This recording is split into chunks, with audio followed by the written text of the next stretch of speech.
Trois minutes, un conseil, un expert, c'est comme toujours sur We Do Biz. Aujourd'hui avec nous Marcel Saucé, professeur aux États-Unis, à Harvard notamment, également dirigeant de l'entreprise Street Marketing. Bonjour, tu fais quoi? Elles sont toutes nues. Et c'est pourquoi?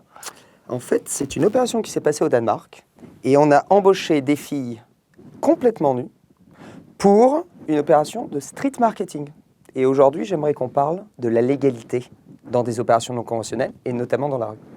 Donc voilà, la question c'est est-ce que ça c'est légal? La question c'est est-ce que vos opérations de guérilla, de sleaze, steals, ambush et tout ce qu'on peut imaginer avec marketing derrière sont légales ou pas? La réponse tout de suite, alors?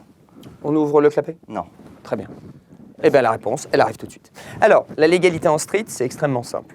Tu penses que tout est possible si tu n'es pas préparé et si tu n'as pas travaillé.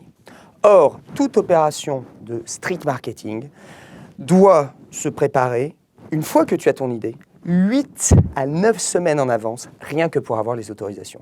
Et je peux te dire que c'est un casse-tête, et je ne te parle même pas d'une opération à l'international. Parce que chaque ville, quartier, pays, continent, État a quelque chose de différent dans sa légalité. Alors, tu ne m'en parles pas, mais tu vas leur en parler, j'en suis sûr. Alors oui, on va en parler, et je vais vous en parler avec 2 exemples très précis. Le premier, c'est une compagnie d'assurance sur la côte Est, il y a quelques années, qui a décidé de dépenser tout l'argent de sa campagne publicitaire dans une opération de street marketing. Alors qu'est-ce qu'ils ont fait? Ils ont dit, on va distribuer de l'argent. Les gens s'arrêtaient, et ils devaient exposer leurs problèmes. Alors j'ai perdu ma maison, ma femme m'a quitté. Oh, alors là, tu as des gros problèmes, tiens, je te file $100. Et le type laissait sa carte. Tu as besoin d'une assurance puisque tu as que des problèmes. Énorme buzz sur la toile. Pas de problème de légalité, comme ça d'instinct. Quelques mois plus tard, une entreprise, Rentability Web, décide de faire la même chose, sans aucun lien avec le fameux bénéfice produit dont on avait parlé une fois dans une chronique.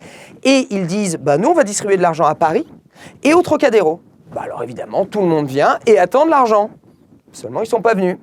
Et tu sais qu'en France, si on promet de l'argent et qu'on ne le reçoit pas, même si on n'a rien fait, on casse des voitures, on brûle des voitures, etc. Et c'est ce qui s'est passé. Mal fini. Exactement. Et le gouvernement a porté plainte. Eh bien, c'est ça la légalité. Quand tu fais quelque chose de non conventionnel et non cadré, il faut que tu te blindes du côté juridique. Donc un exemple aux États-Unis, un autre en France. Est-ce que justement pour la légalité, en fonction de là où on se trouve sur le globe, c'est la même chose? Alors, c'est pas la même chose puisque ça va dépendre bien entendu de la jurisprudence en général. Tu es dans un système de code civil ou dans un système de common law, c'est totalement différent. Une opération à New York et à Los Angeles, c'est totalement différent. C'est pas le même État, ce n'est pas le même comté.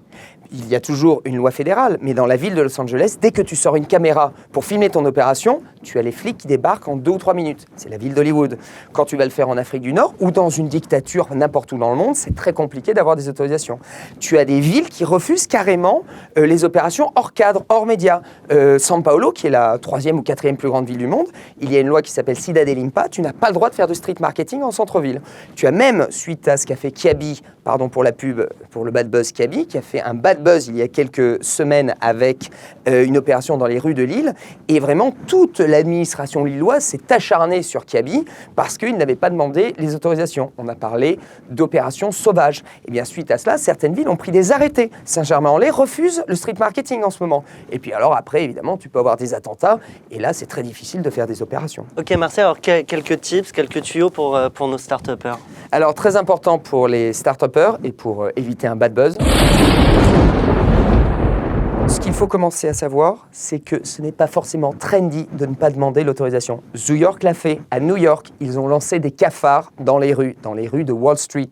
Mais ça se fait quand tu es une marque du Bronx. Il faut plutôt demander les autorisations, 6 à 8 semaines. Et pour les fans d'Astérix, ça ressemble à demander un laissez-passer A38. C'est vraiment extrêmement compliqué. Après, un autre type très intéressant, c'est que tu peux faire des opérations extrêmement clean, comme le clean tag. C'est ce qu'a fait Clorox, une compagnie américaine qui il y a décidé... Biodégrade aussi pour faire un peu de push sur nos entreprises et startups exactement, françaises. Exactement. Tu sais, comme je vis aux États-Unis, c'est toujours très compliqué. Clorox a décidé de faire un clean tag. Alors, un clean tag, c'est quoi? Tu vas nettoyer le trottoir, tu vas nettoyer le mur. Et comme Clorox est un fabricant de produits écologiques et nettoyants, sur 145 mètres, ils ont fait, par le nettoyage, une forêt. Et c'était vraiment magnifique. Donc, tu as diverses manières de respecter la loi et de buzzer et d'éviter le bad buzz.